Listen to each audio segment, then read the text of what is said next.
Good evening, everyone. Hope you're well wherever you're watching from. Please let us know in the comments with this stream. My name is Ragnhild Lund-Ansnes. We are just about to start the show with the great Alan Kennedy. We're just going to test, because Alan has just joined us, so we just want to test that the sound and the picture is okay before we start the show. So bear with us, and sorry we're a little bit late tonight, but we can promise you a wonderful show as soon as we are ready to rock.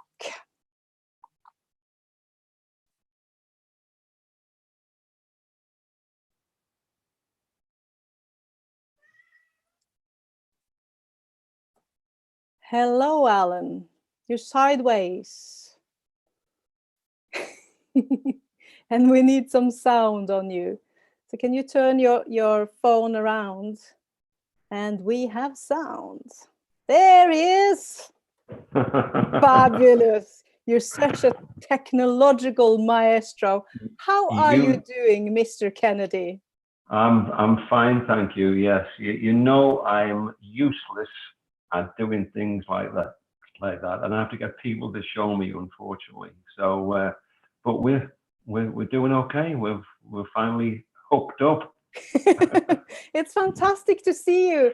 How are you doing, and how have you been in the lockdown? You are a man who is living your life in the fast lane. You like to be here and there and everywhere. You're the most hardworking of all the ex-players I know. How has it been to be sitting inside and taking it easy for 2 months? I can't take it easy. I have to go out. I have to go outside, and when I go outside, I have to do a little bit of running. But I've been doing a lot of walking, would you believe, rather than running. There's a park nearby. I go out, I do my little bit, and I've been doing some, can I say, weight training. Now that doesn't mean lifting beers; it means lifting weights, and I think I've really broadened myself out, and I feel so much better for it. So I'm doing all right. I'm doing fine. I'm coping with it, but there's a big but about it, because it stops me playing a sport I've always played all my life. And although the sport I play now is walking football, I miss it a lot. And I've been keeping in touch with the guys through the telephone and having a chat with them. And they're in good spirits, which is still good. But I can't wait to get back. I really, honestly can't wait to get back. And of course, we want to finish the football season as well in the Premier League. Well, everybody knows just how addicted you are to football, just watching it and, as you say, playing it. And I just can't even imagine what it's like for you not to be able to play it or even watch it at the moment. But it's lovely that we have an hour with you now to at least talk football, and I would love you to put a little bit more of your face into the picture, because we can only see half of you right now. Oh, there he is. Fantastic. the whole legend. Why would you want to see all of my face? I mean, it's bad enough wearing these things now, because when you get to a certain age you have to wear a little bit and look, and when you don't have them on, you are getting close like that. But I'm okay. I'm fine in myself, and isolation doesn't mean you have to give up everything. And I'm trying my best and doing my best to keep as fit and as healthy as possible, and to abide by what the government are telling us to do. Well, we are very, very, very happy that you are joining the Hotel Tia live stream tonight with us. And I mean, this is not just any Liverpool legend. We're talking 5 league wins. We're talking the only one in British history who has actually scored a winner in 2 European Cup finals, and the list just goes on and on and on. And let's start, with you coming into Liverpool from Newcastle. What was that shift like, coming from Newcastle to Liverpool? Well, to be fair, it was very difficult for me to be part of the Liverpool team. I was very unsure when I came to Liverpool in 1978. I was very unsure whether I could hold my position down. Obviously, I'm a left back. You know, I play my football there, and you know, the pressure was right on from the start of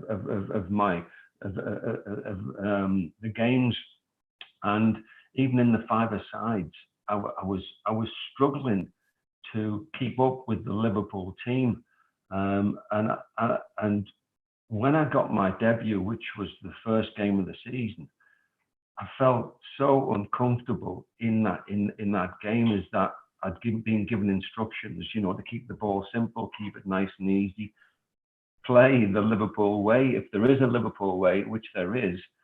And I felt as though that I was always under pressure, and sometimes the price tag sometimes got to me, because I cost Liverpool £250,000. Now, that might not sound a lot of money, but it was in 1978. It was a lot of money, and you know, Newcastle benefited from receiving the money. I didn't cost Newcastle United anything, so they pocketed the money and went out and brought in some other players. But coming to Liverpool, I had to follow in the footsteps of the great Joey Jones. I had to follow.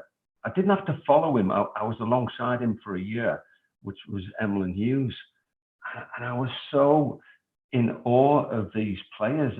I knew Terry McDermott from my previous time at Newcastle United, so he let me into the secret of Liverpool, and the secret was have a drink, have an alcoholic beverage as many times as you can, and I quite enjoyed that side of it. But you know, playing the football was just very, very hard to do for a player coming from the northeast, from Newcastle. Long ball people. We had players up there which were long ball specialists: Malcolm McDonald, Terry Hibbett, Tommy Craig, other players. And I felt uncomfortable at first at Liverpool when I first came into the team. But I have to say, Bob Paisley, the manager, was fantastic. He gave me time to settle. He looked after me, and he actually even chauffeured me up to the ground from the hotel, and you know, I was in awe of the guy. I really was, like, you know. So as long as and Ronnie Moran and Joe Fagan and the players always said, as long as we're winning, everything's happy. And we obviously won a few games. Well, you started off pretty good. You started off by winning the league in your first season. And what was that like? Going straight into a winning team like that? To go in, see, Newcastle were a team, Newcastle United, my previous team, were a team that was sort of building up all the time, but they always had a good run in what's called the FA Cup. And everybody was sort of like waiting for the FA Cup to come along, not doing well in the league. So the first game of the season, you know, Liverpool, playing for Liverpool, I was playing against Queen's Park Rangers, I think it was, and they finished, would you believe, second in the league the previous season. So I didn't realise how good they were, what sort of players they had. And you know, it was a struggle to actually, you know, to live up to the expectations of being one of the most expensive fullbacks ever in the game of football at the time. So it was difficult, really, for me. But as I said before, you know, if you keep on winning the games, it then, you know, you can't really change it, you know, and I don't think Liverpool at the time wanted to change it too much. In fact, I think we only had a squad of maybe 18 players at that particular time. I think we only used 14 of them in that first season there. So I was really, really pleased that I didn't let anybody down. And that was the main part of the, of not doing. I didn't want to let players down, didn't want to let the staff down. They'd given me the chance to join the European champions, and I was going to hopefully give them something back in terms of performances on the pitch. You created a wonderful partnership with Ray Kennedy. Tell us a little bit about how you guys clicked and worked together on the left side. Ray was a converted centre forward. You know, he played left-sided midfield, and no, I don't think anybody apart from his teammates knew how good he was. You know, he was such a strong player, such a good player on the ball, left-footed like me. Used to be a big, tall centre forward. He was a great header of the ball, but he was also a good physical presence in the team, and that allowed me, because he slightly played inside of me. I played on the outside.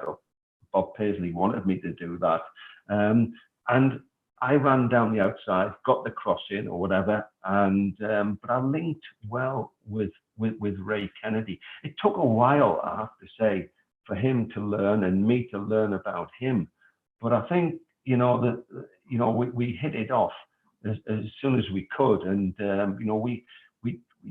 if you're winning games, nobody's sometimes bothered about the individual performance. It's just about the team. And of course, if you're winning, then everybody or anybody can say, well, they're winning, so why change the team?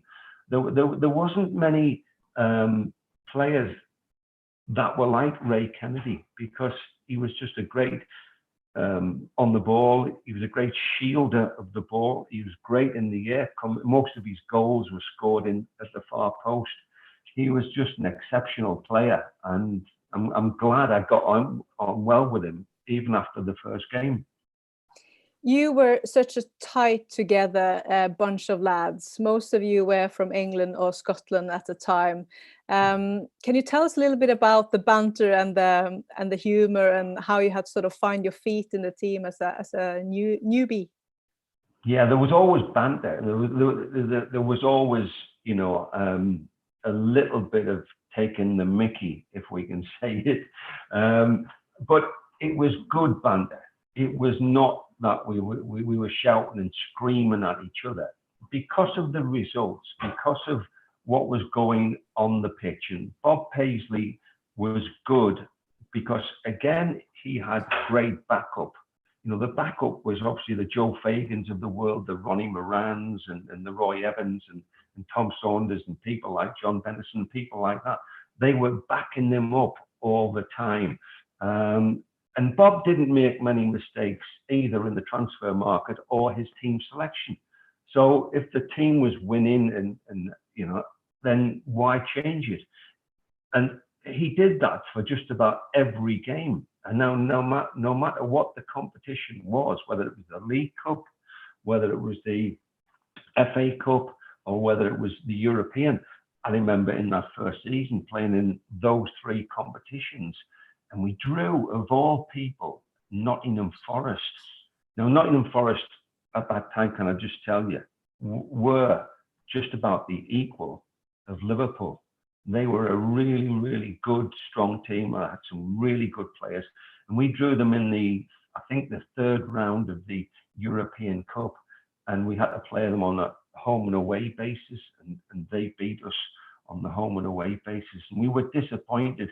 We got beat, I think, by, if I remember rightly, Sheffield United in the league.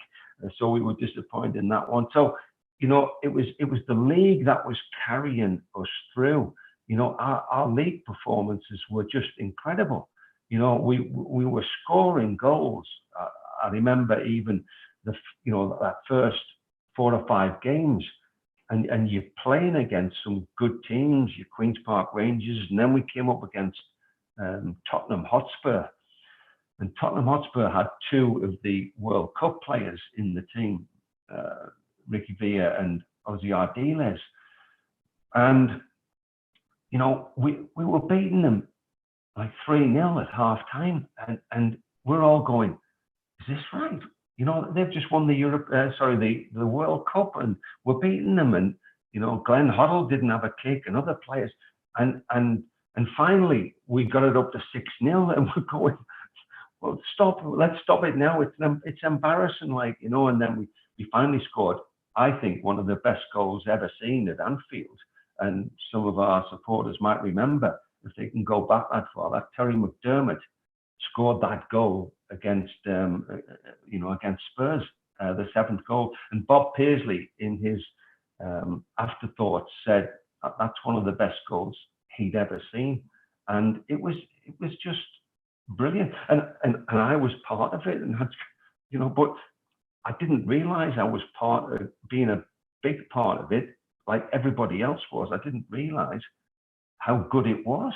And to win a game and get your 2 points, and it was 2 points for a win in those days, not 3, and get those points in the bag, and then get another 2 and get another 2, and then, you know, I think we won the league comfortably. I think the stats will tell you that we won 30 games, if I remember. We drew 8 and we lost 4 games that season.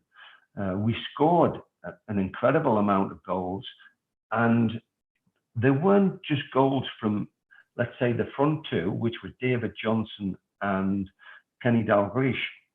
They came from the midfield. They sometimes came from the fullbacks. They came from everybody, apart from the middle 2, which was Phil Thompson and Alan Hansen. Their job was to stop the centre forwards playing, and that was great. You know what?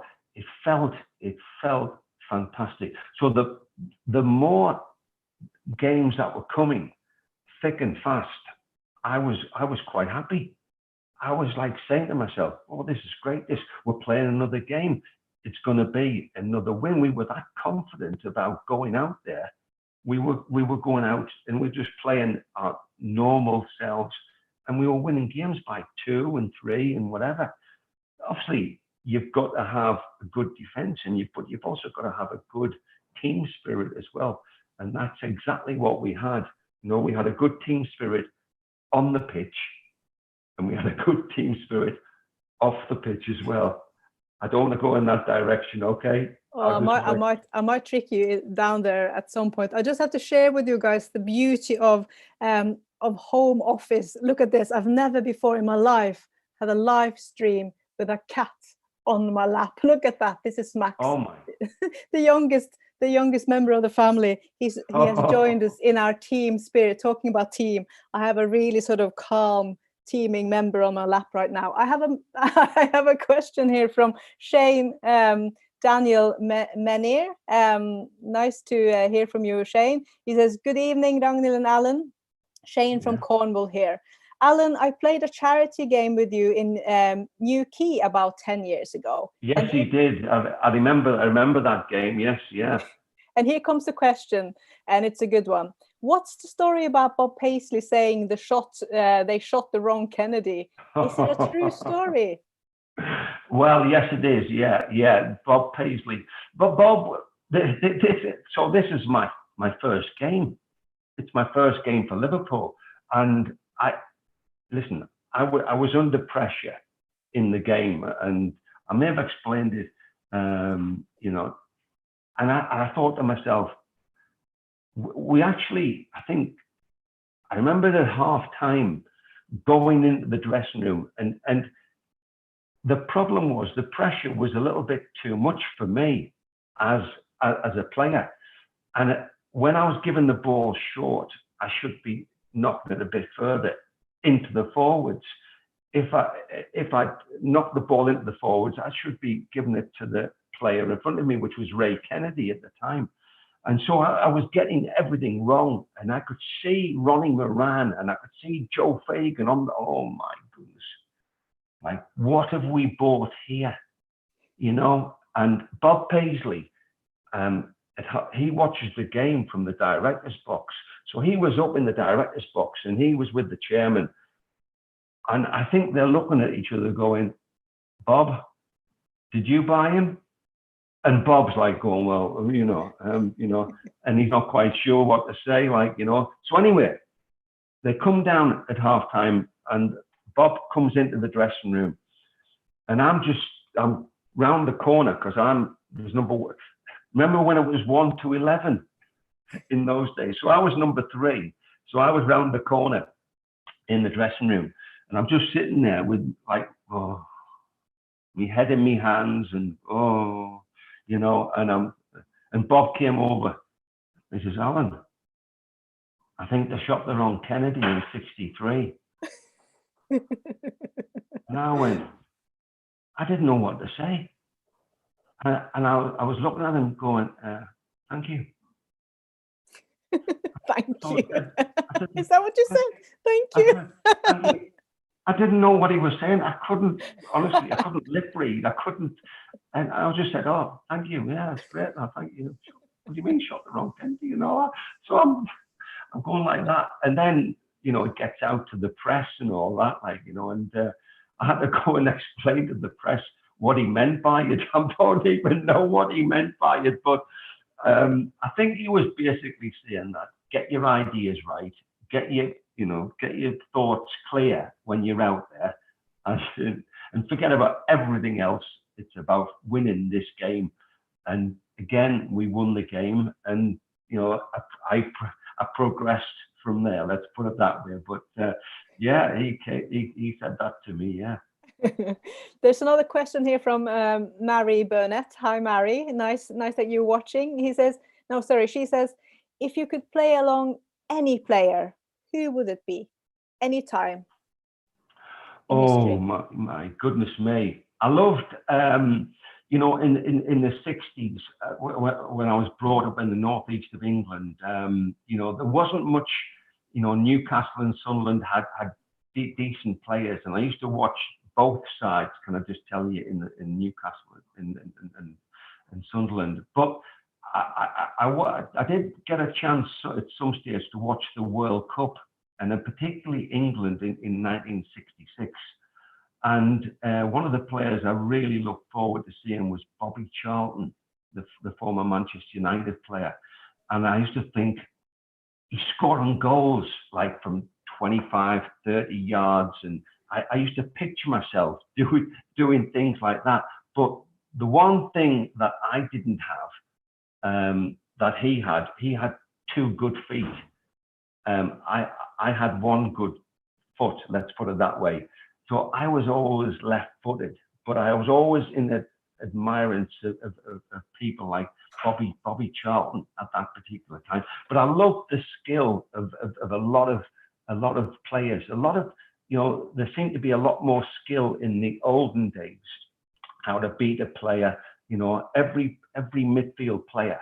And there was quite a lot of, you know, there was Glenn Hoddles, there was Tony Curry's, there was, you know, the Rodney Marshes of the world. But those players were very, very skillful, and they acquired their, you know, their knowledge of football, and they did well. They did very, very well. But you know, Bobby Charlton was definitely my favourite. And you know, this is funny. I'm reading a book about Bobby Charlton and Jackie Charlton at the moment, and it's very, very interesting. He doesn't say much about me, can I just tell you? I don't know whether I was his favourite player or not, but I did get the chance to meet Bobby Charlton on a couple of occasions, and a lovely man, and you know, what a great player he was. Well, you have a high star in tonight's stream. There's so many lovely comments about you here. From Robert Quinn, he says, Ragnhild, every week I tune in to see what legend you've got on, and they don't come any bigger than Alan Kennedy. Good evening, Alan from Ireland. So there you go. Good evening, Ireland. Oh, it's wonderful. You know, I don't associate this with. I just look at you know, a phone. You know, I'm normally talking into it. I'm not very good at looking at, you know, I think people. You're doing fabulously, so don't you worry at all. I'm trying to learn it. I'm trying to learn more about it. Good job. I've got 2 good sons who can show me how it's done. And it happened yesterday when you know, we were out and I had to talk to somebody, and I'm going this and all that, like, you know, I was all over the place. But it's great, and thank you very much for your comments. You know, I love This is just like, just talking, isn't it? But it's talking about something that you've done and something that you can experience and something that hopefully, Liverpool Football Club are going to experience in the next 6 to 8 weeks. Yeah, we need to talk about the current team as well in a bit, but there has been so many left backs after you. We have the great Andy Robertson now. We've had some Norwegian lads, both Bjørneby and Jon Arne Riise. Yeah. Who is your favorite left back after you left the ship? Well, that is a good question, and I tell you, you've missed out a couple there. Oh, definitely, I missed out loads. No, not natural left backs, and one still at the club, James Milner. I loved James Milner. I love him to bits. I think he's a great player. He's great for the team. He's wonderful, and he had quite a few games there.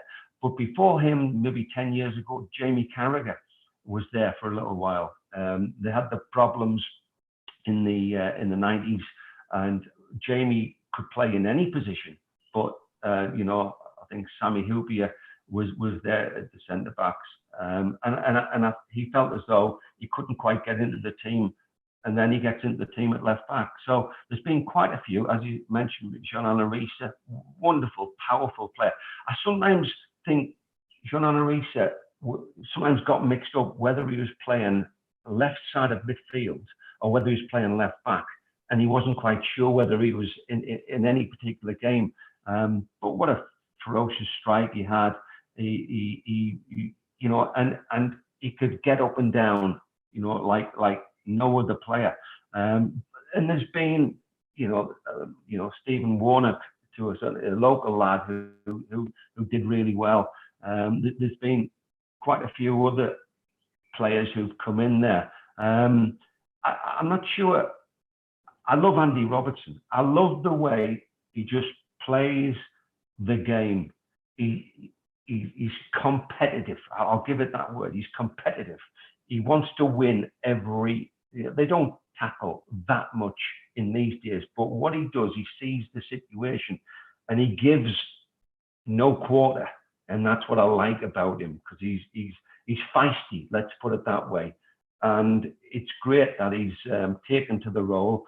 Moreno was there for a little while, but he's moved on, and I think honestly, Andy Robertson is the best I've seen for a long, long time. And if he keeps on progressing, he will end up, obviously, how far can he go? He's captain of his country now. Hopefully he's going to win, a winner's medal for the Premier League in the next few weeks. But it's all about winning, and that's his goal. That's what I like about him. He's a winner, like a lot of other players at Liverpool. And he's got such an inspirational story as well. He was released from Celtic only a year before he could have his professional contract. Had to then, work his way up with. He was playing for Queen's Park, a small club in Glasgow, and he was working Marks and Spencer and landscaping and working for the Scottish FA and all over the place. He even once showed Vincent Kompany to his seat in a match where Scotland was playing Belgium, and gave him his match program, and then eventually, kicks him out of Champions League, which is a lovely story. How you should never give up, just work hard, and he's such a hard worker. It's not about giving up. It's not about giving up. It's about believing. 40, 45, 50 years ago, I didn't know if I was going to be good enough to be a professional footballer, but I always wanted to be a professional footballer. And there's a lot out there who want to be a professional footballer. It's great if you can reach a top level. And I didn't know how far I could go, but you've got to push yourself. Every time you play football, whether it's a five-a-side, whether it's something else, it's a friendly game or whatever, if you can give 100 to 110%, if you could give that much, that's what you give. And that's everything I did, everything I did was geared around, even my walking football prowess now is like, I'm thinking, I'm going to win the game. I want to win the game, but I want to win it fairly. That's the thing. So, but yeah, you've got to have the right temperament. You've got to be right on with it. Both Jody Clark and Marcus Wilde is wondering, who was the best Liverpool player that you have ever played with and why? I had one game 2 seasons ago with Steven Gerrard. There you go. He gave me this ball from like, it came out of the clouds, and I thought, oh my goodness, Steven Gerrard's passed the ball to me, and I went, that's pretty good. Like, I must be important, like, So, I mean, the players I played with were just, they were incredible. Each and every one of them.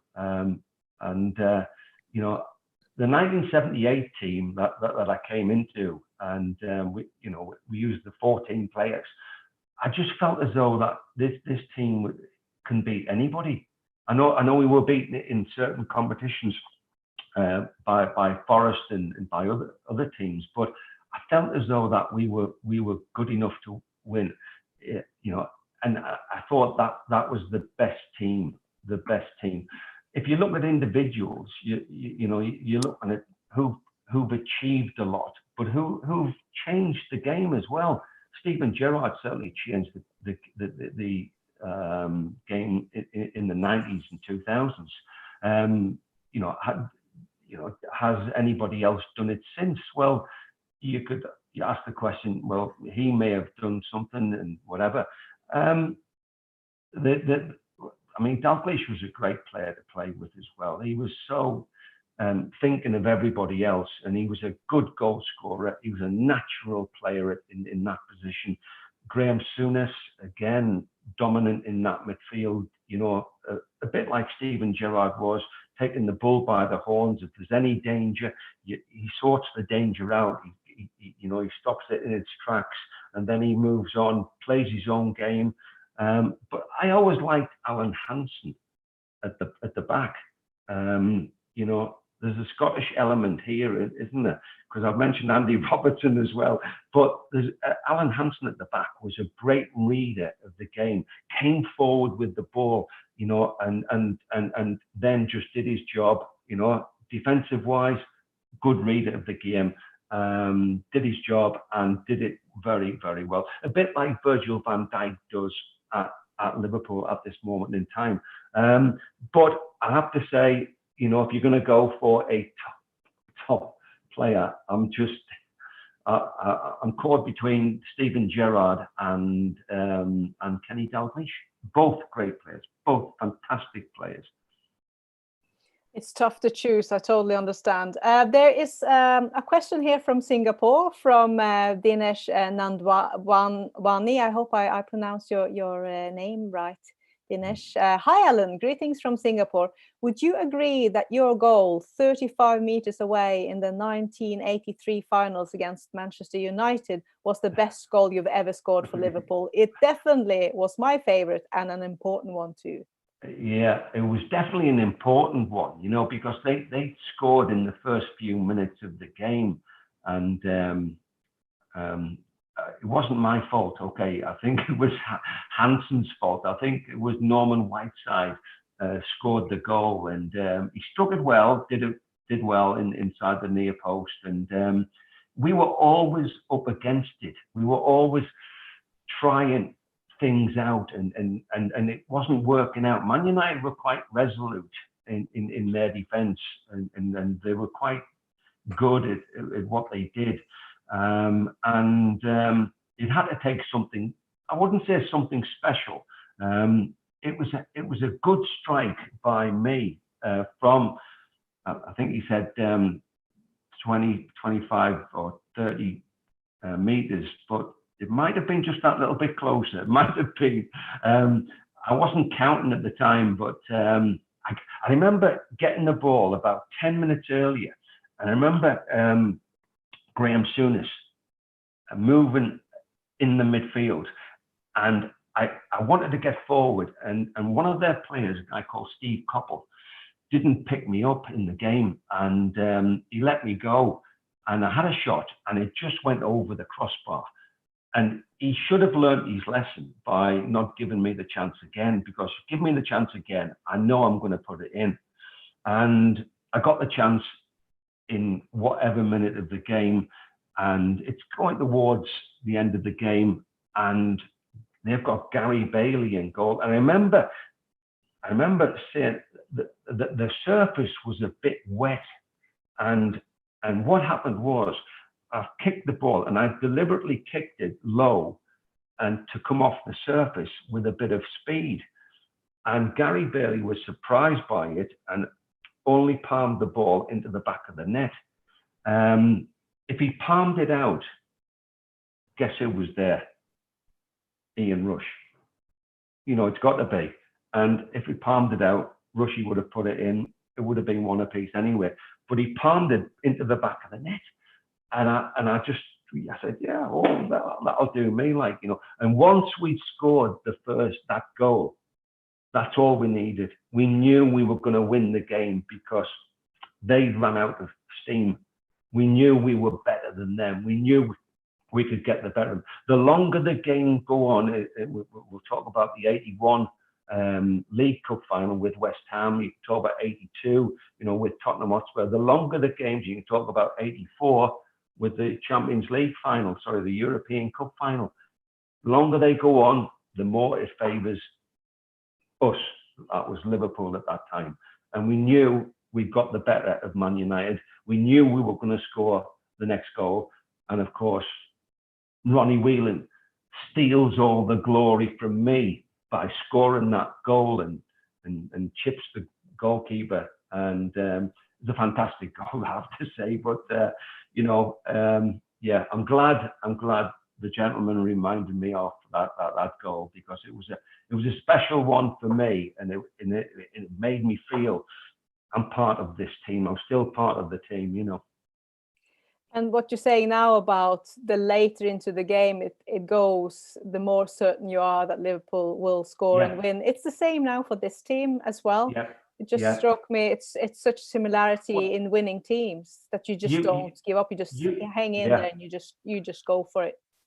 Even if you look at the Barcelona game, probably the best football I've ever seen. You know, the semi-final now in the Champions League return leg. It was just incredible, absolutely incredible. You know, how can they score 4 against Barcelona? Not a chance. And yet they did. And you know, how can they? We'll always talk about the Champions League final. You know, in 2005. Of course, we'll talk about it because 3-0 down. We're all thinking they've got no chance. They've got no chance. But the spirit of the team is, for me, it's all about the players in the team, and the players showed that spirit both in 2005 and of course against Barcelona last year. So, you know, never ever write Liverpool off. That's what we've been seeing for like the last 40 years. You don't write them off, because if you do, it'll come back to, you know, haunt you. I'm loving all the hearts that's shooting up now that we talk about Barcelona in the stream. Talking about Champions League, Simon Roberts, he's saying, what was your best goal then, Barney? Was it the European Cup goal or the goal against United that you just described? Do you know what? I don't know how many. I think I scored about 20 goals for Liverpool, and for me, they were all important. They were really, honestly, all important goals, because I was a left back. I didn't want to score that many. I didn't. I'll leave that to the forwards. That's their job. My job is defending. Okay, but once I get within 30 yards or whatever, 30 odd meters of the goal, I'm going to have a go. I'm sorry, but I'm going to have a go. And that's possibly why when I talked about Bobby Charlton used to have a go from 30, 35 yards, 30, and he used to score a lot of goals. And I was thinking, I'm going to do that. I'm going to do that, you know. But you know, they're all important. They're all important, but I would say basically that the bigger the game, the more important it is. So the bigger the game, I'm sorry, but like, you know, the games are for winning. Okay. And again, we always say this, it doesn't matter who scores the goals. It's about the team performance. That's what it was all about. And that's what it has to be. But now you have to take us to Paris first in '81, because we have to relive that with you. Playing against Real Madrid. It was a massive one. Yeah, but Real Madrid were rubbish. Yeah, they were pretty. They were a decent team, and they got there, and Liverpool had got there as well. And I have to say, I didn't know whether I was going to be playing in the game until the final, let's say, a couple of hours before the game. Unfortunately, I'd broken my wrist in the semi-final.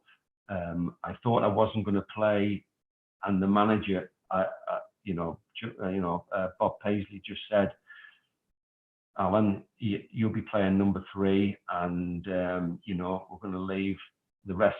And Dalglish actually played in the game because he'd been injured in the semi-final as well. So, it was a big gamble to play 2 players that probably weren't match fit, but he knew he wanted to have his strongest team, mentally and physically. Or physically, I might not have been at my full strength, but mentally, he wanted his proper team out there, and that's exactly what he put. Real Madrid, and I have to say, honestly, the pitch was the worst I've ever played on in my life. It was a poor pitch. It was a poor performance by the whole team and by the 2 teams, and including the referee. Let's go on with it. And but I think the most important side of it was the fact that Liverpool, again, the longer the game goes on, the more we're going to see Liverpool strike a goal. Whether it was me or whether it was like Ray Kennedy or whether it was Jimmy Case or anybody else, the more it was going on, the more we were growing in confidence. And of course, Ray Kennedy, takes a throw in. I burst forward, lose my marker, go past the defender, and it all opens up, and you're going, you've got sweat running down your face, and you're thinking, I could square the ball, and maybe one of the players, David Johnson, was in the far post area, or I could have a go at goal. And I'm not sure what I did at that particular time, but it flew in, and that was probably the greatest moment at that particular time. Could anything else happen in my life that would take that away? Well, obviously 3 years later, when you're taking a penalty for Liverpool to win the Champions League or the European Cup, then you've got to ask yourself the question, which one is better? The first one was like an instinctive shot. The second one is a thought where you're going, flipping it, if I miss this, they're going to kill me over there, like the players, and there's 25,000 Liverpool fans there as well, and I'm thinking, so 81 was very, very, very special, but 84 was a bit more important. To win it in the penalty shootout and on their home ground, I thought was just, fantastic, really. And you've got to thank all the people that were there. You've got to thank all the coaches. Unfortunately, we lost one of our ex-players, Michael Robinson, a few weeks ago, and he was part of that as well. I remember him coming on, and I remember having a chat with him, before the game and during the game and after the game, and and I think we all knew it was a tough game, but we had the mental capacity to win it, and that's exactly what we did. And it wasn't just about Graham Souness, who made sure we were ready for it. It was about everybody being involved in that case, and that was probably the greatest moment of anybody's life. If you're under pressure, you deliver the goods, and that's what I did. Yeah, well, that's one of the questions in here tonight. Is can you try to describe the pressure of playing a European Cup final in Rome in their own stadium? How big was that pressure, you know, beforehand, during it, and then obviously you taking that final penalty? I think they were confident that they would get the result. They were playing at home. It was, you know, and we were heavily, you know, sort of like fans wise, that they had twice as many as what we had. But we had a great support from the fans out there. And I don't think anybody really said, well, Liverpool have done well, they've got to the final. And at one apiece, I think, I thought they had settled for that one apiece. At extra time, it didn't produce any efforts on goal that I can remember. It didn't produce any you know, anything extraordinary. And I thought, they're happy to get to the final whistle, and they thought they thought they were gonna win it on the penalty shootout. Why not? They've got the you know, 3/4 of the crowd there. They actually picked the right end. The end was where their supporters were, and you know, we just said, no way you're gonna get it, no way. And we had this attitude. Now, whether, well, obviously 2 of their players missed their penalties, and whether the you know, it got to them, whether it did or whether it didn't, the fact is that 2 of their best players missed two of their penalties, crucial penalties. And you know, we've missed one through Steve Nicol, the youngest member of our team, who he actually jumped the gun. He probably shouldn't have done it, but he jumped the gun because he was a bit nervous, took the first penalty, missed the first penalty, and we're all going, oh my goodness me, oh dear. Well, never mind. It was good. We put up a good fight. And then when they missed their 2, and then I'm walking up to take the penalty, I can remember what was going through my mind and thinking, I don't want to be here. I don't want to take this penalty. Why am I taking this penalty? Why am I walking there with my legs shaking? My legs were shaking. They were like, my knees were knocking, and I'm walking up there, and I'm going, I don't know where this ball's going to go. I don't know which way it's going to go. Left, right, okay. And I must have had so many thoughts going through my mind. And you know, do you drive the ball? Do you keep it low? Do you keep it high? Do you keep it, you know, just hit the target? That was the main thing for me. I can hit the target from 30 yards, but I can't hit the target from 12 yards. That was my problem. And I'm thinking, oh my goodness, right, okay, right. And then when I composed myself, and I just happened to look round, and I saw the Liverpool players, and some of them were actually like this. They were like going, oh my goodness, oh, it's not him, is it? And so I'm thinking, you know, I'll prove you wrong. And I sent the goalkeeper the wrong way. I sent myself the wrong way as well, because I didn't know which way that was going to go on that particular occasion. I changed my mind at the last second. It went in the back of the net, but who cares?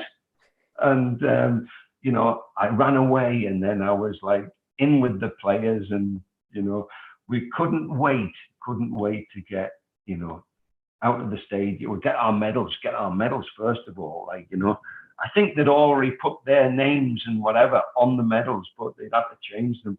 But I tell you what, great moment.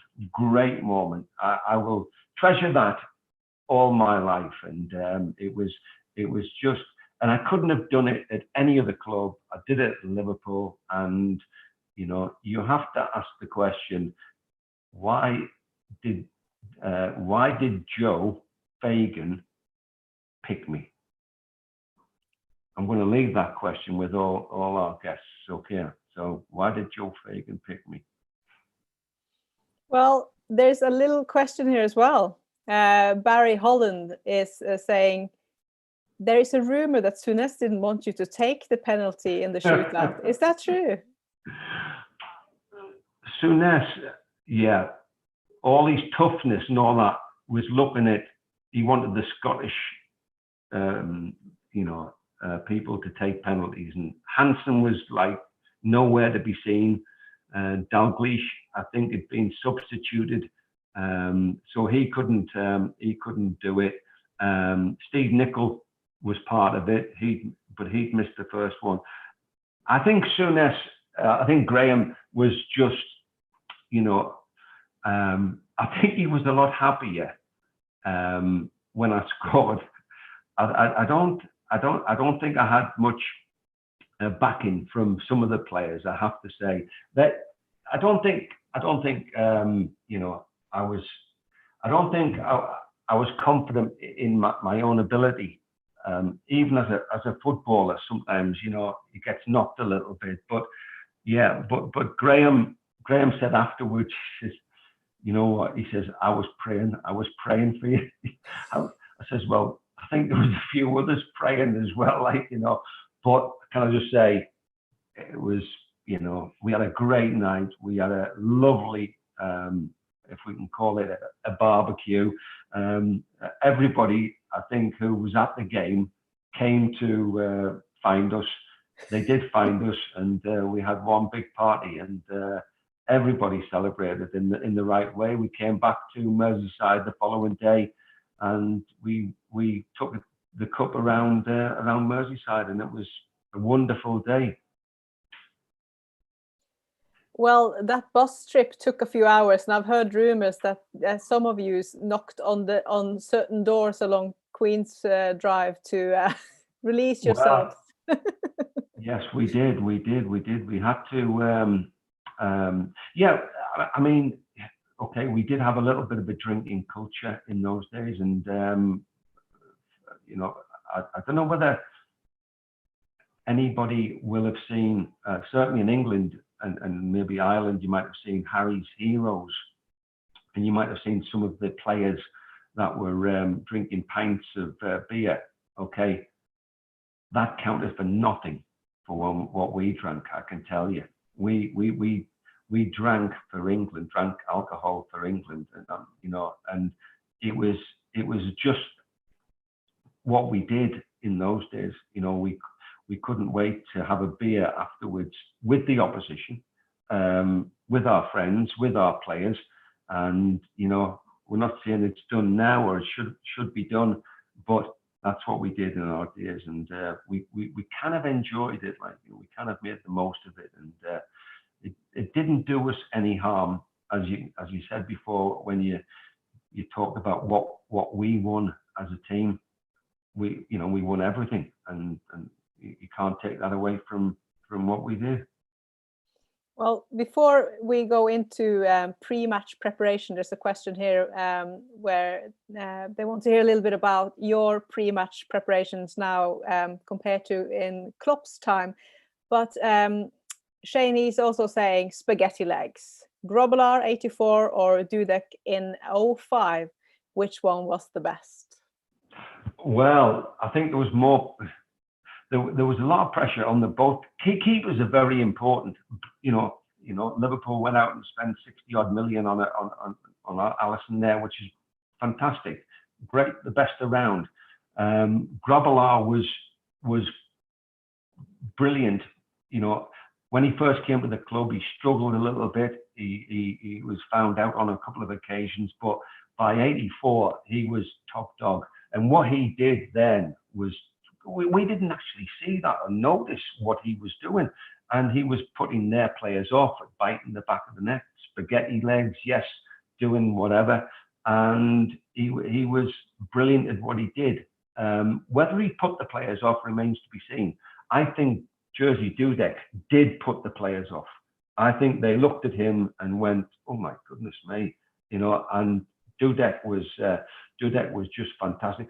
As a goalkeeper, Bruce would be, for me, above Jerzy Dudek. But Dudek's actions, okay, he's been told, can you do what Grobbelaar did 20 odd years ago? And he did exactly that. And goalkeepers are very, very important. It doesn't matter how you save them or how. It's about the players missing them. That's important. And Bruce always thought, I have to say, Bruce always thought he was a good penalty taker. And I think he was really disappointed that I was chosen ahead of him. I think he might have been number 6, He might have been number 6. I'm not sure where Jerzy Dudek would have been in that one, but, 2 great goalkeepers, but, and served Liverpool well. So Quarterback has a really interesting question. How was your build-up to games compared to what Klopp's team's going through the last 24 hours before kickoff? Well, the present group of players are very, very, very professional. They don't do anything untoward. They don't, Can I just tell you, before a game, I remember this in 78, 79 season. I went into the dining room at 12 o'clock. We ate at 12 o'clock. We had our breakfast at 8:30, 9 o'clock. So by 12 o'clock, we were quite hungry. Now, I didn't know what to order. And so I ordered, eventually, so I was told, a fillet steak. Now, a fillet steak, you can't digest it in a day, never mind in 2 hours. But I was following in the footsteps of the other players because they were quite comfortable with it. So, I was enjoying the fillet steak. It was lovely, lovely. When I was making my debut against Queen's Park Rangers and running out onto the pitch, that fillet steak was still going down my throat. And I could feel it going down, and the preparation was, and I thought to myself, well, they've had it. It must be all right for them. It's all right for me. So I had the fillet steak, and that's the one and only time I've ever had a fillet steak before a game. I think the club said, "Oh, it's a bit too much, Alan. That £3.50 for that fillet steak was far too much." So I had beans on toast after that. Yeah, but preparation is right. Preparation is what footballers need today. They need to be locked away, not in isolation, but they need to be sorted, and they need to be feel part of that team as well. I think we did it well in our olden days, and it didn't do us too bad, so but it was great. It was great time.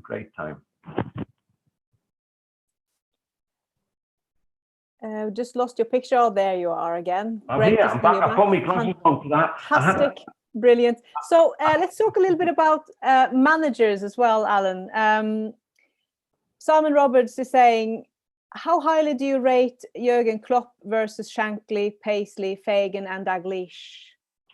Well, I didn't first of all know Shankly as a manager. I knew him as a person.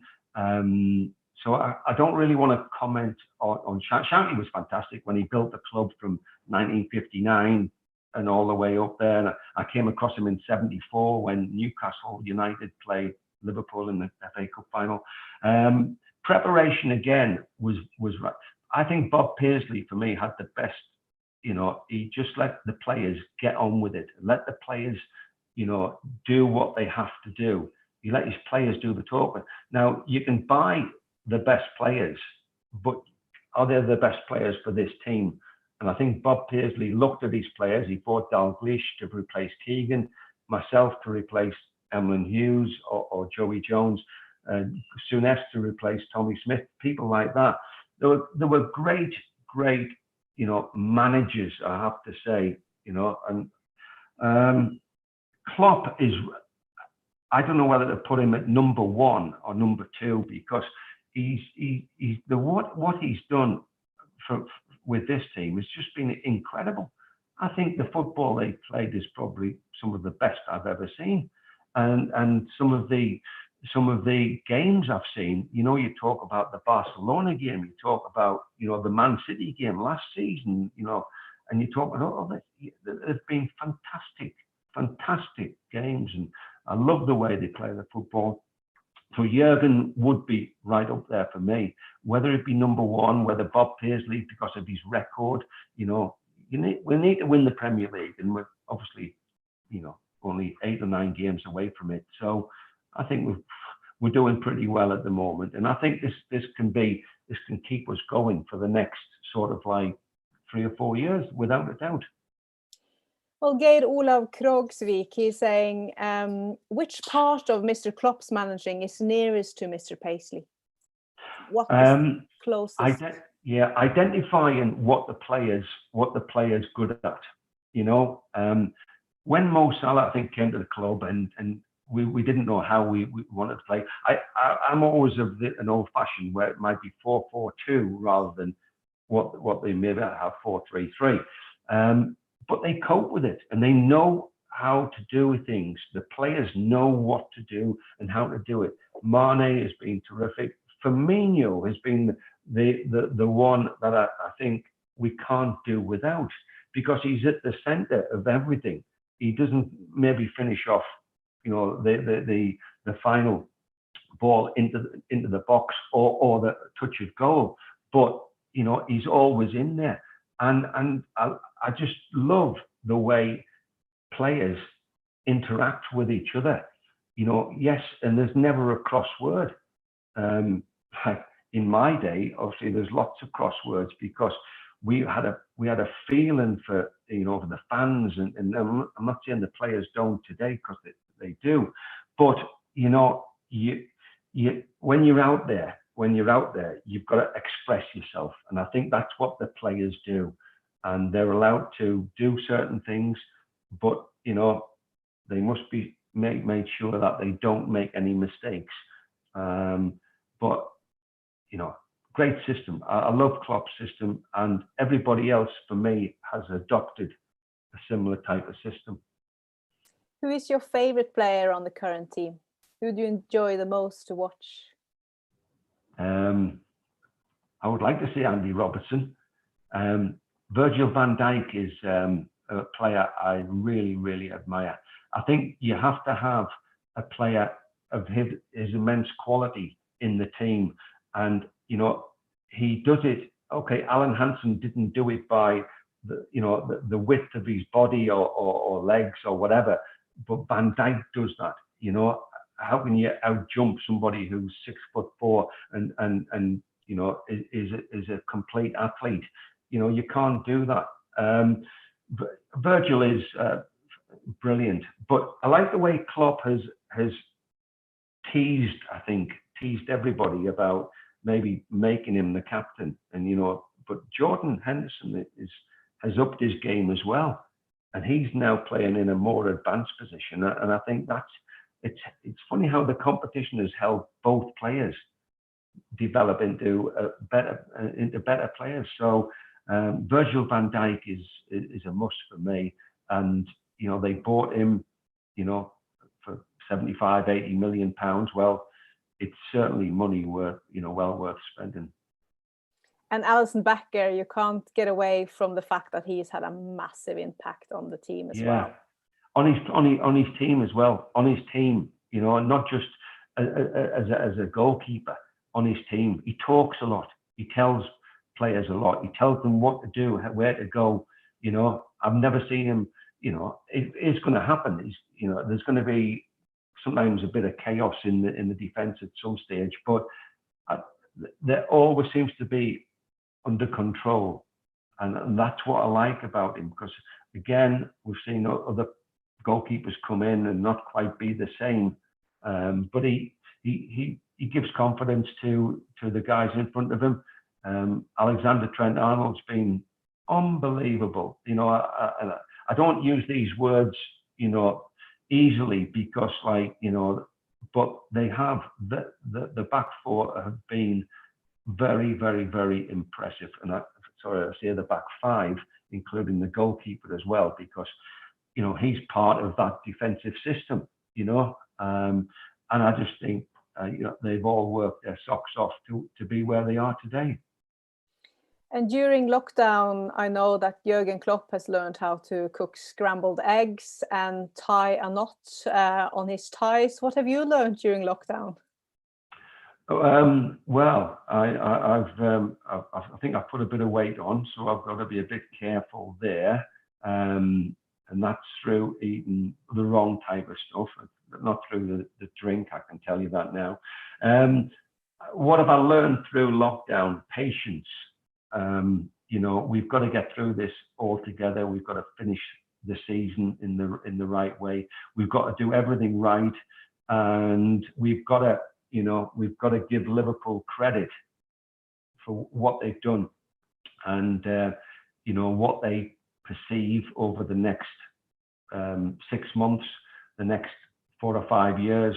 You know, this, you know, if Liverpool, it looks as though they're going to win the league, that, you know, they need to push on from there. Once they've won it, that's going to be the hardest thing to keep it. And there's going to be other teams that are going to be pushing all the way. But you've got to learn from things like that. And Jurgen will learn, you know, he'll be learning as well. You know, does he need to strengthen in any department? Is he looking at 1 or 2 players to come into the club? If he's not, and he's happy with, I was so happy he didn't buy anybody in particular last season, because he was linked with 1 or 2 players, and I thought might cause 1 or 2 problems. But he's, you know, he's given the lads a chance, and they've all done so well. So, you know, keep it up at the moment. Yeah, we haven't quite won it yet, but I tell you what, great team. Love watching them, and everybody else does. It was so lovely to see them back training this week. It really sort of gave some hope for the near future that the league will. Did you see the 1 or 2 wearing? Well, say wearing, 1 or 2 had mustaches. I know. Didn't look too good, to be honest. 1 or 2 perms, right? Okay. Yeah. I'm going to tell you what a perm and a mustache is like. Okay. I love it. Well, I think Firmino is copying you. I didn't think about it, but he's actually a copycat of Alan Kennedy from the 80s in his heydays. He's been looking at the previous pictures and the previous games, and he's probably thought, I want to look like Terry McDermott, Graham Souness, and Alan Kennedy. Yes, he's definitely picking up some history of the club during lockdown. Yeah. I bet Firmino has been reading up on your perm styles in the 80s. Now, before we go any further, we are getting quite close to the end. We're not quite ready yet, but we have to remind everybody what we are doing and why we're doing these streams. So we're doing these live streams to basically save Hotel Tia. So all these legendary live streams are free to watch. And if you're struggling as well during lockdown, just enjoy these shows. But if you do have a little bit spare, it's wonderful if you want to donate a volunteer ticket fee of your choice. And we will award you with raffle tickets for every £10 or a Norwegian 100 krone. You donate, you will get a raffle ticket with your name on. And you can donate by sending it to paypal.me/hoteltia, paypal.me/hoteltia. We will also put in the information above the stream after we've finished, or you can send your donation to Vips to 600312, 600312, so 600-312. And we are co-sending today with the Norwegian Supporters Club, and they have been an extreme support to us, and they are our official partner. So they do all their events with ex-players like Alan and other Liverpool legends with us at Hotel Tia. So they are a superb bunch, and they're actually the biggest supporter branch outside of the UK. They've got 54,000 members, which is just unbelievable, because it's 1% of the Norwegian population are actually official members. So if you're watching and you're from Norway and you're not a member yet, you need to go to liverpool.no and sign up, because it's so worth it. So now we are finding out who has won these wonderful signed retro shirt, signed by John Barnes from last week's raffle. And the winner is... it is Mr. Chris Whitehead. Chris Whitehead, congratulations, and thanks so much for supporting us. Second prize, look at this picture, Alan. Oh, no, no, please. It's not you, don't worry. But look, this is one of the last pictures that Tommy Smith actually signed. Oh, yeah. Is that wonderful? Look at all the... Oh, wonderful, isn't it? Yeah. He had them upstairs to give out to special people. I felt so privileged that he gave me a little stacks and he signed them for me. So the winner of that signed picture is...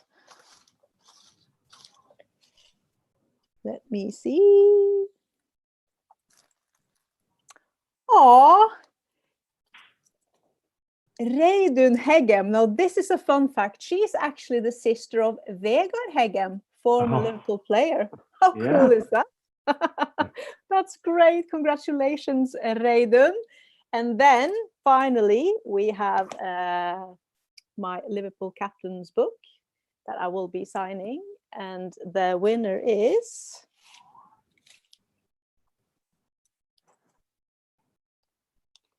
Steinar Gjelle. Steinar Gjelle, congratulations.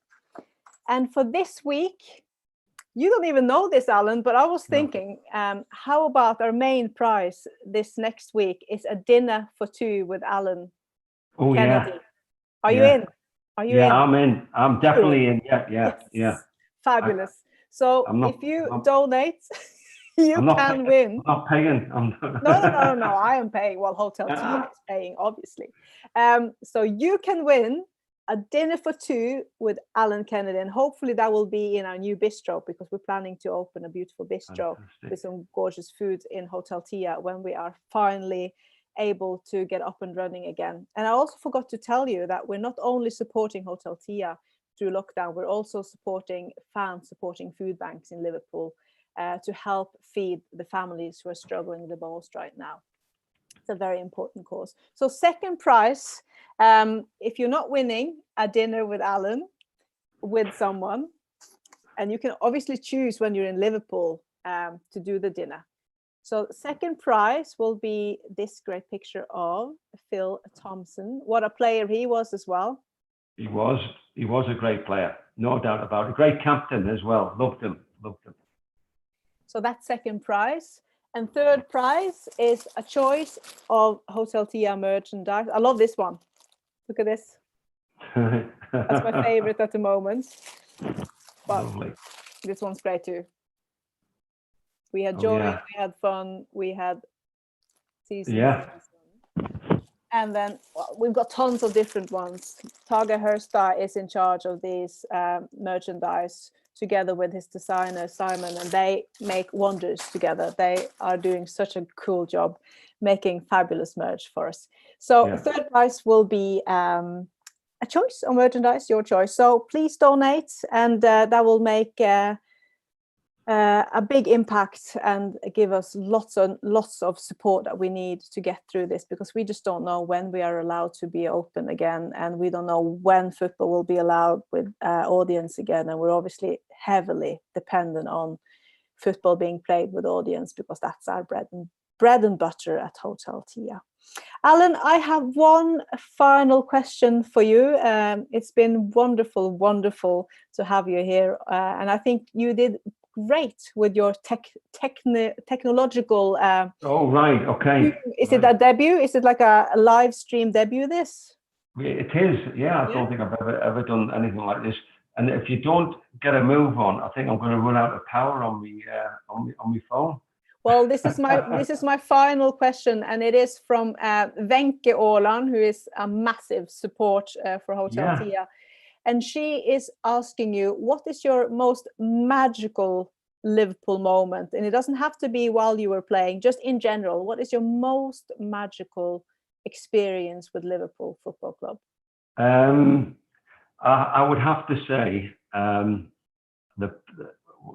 probably the best I've ever seen was when we beat Barcelona, and that fourth goal was just something that I will live with forever.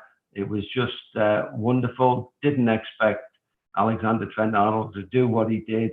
He did it cheekily. He put the ball in, and it was finished off by Origi. It was absolutely fantastic. I couldn't believe it, and I think I was in tears.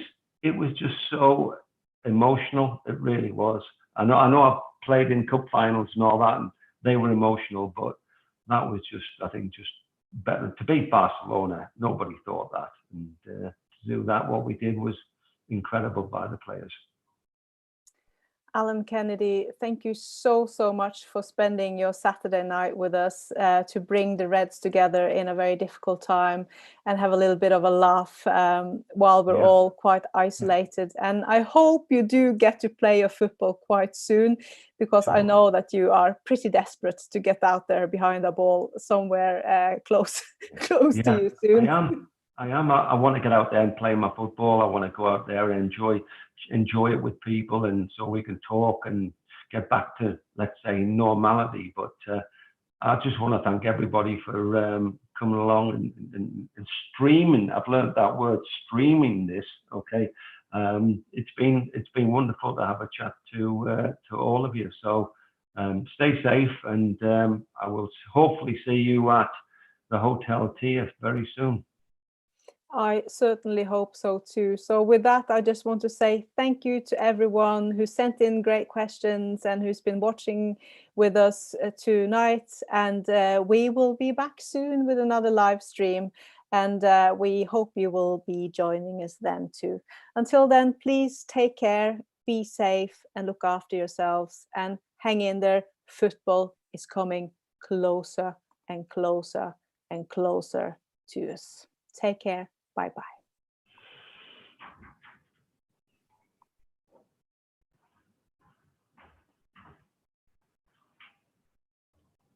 How are you, man? Bloody hell. I don't think I've ever had such a sweat on. You nailed it. That was great. Do you know what? It was keep telling me on here, right? I've got, and I said it was coming on. I've got no power. I don't know how that works now. And now you're fine. What power have I got in there? I'll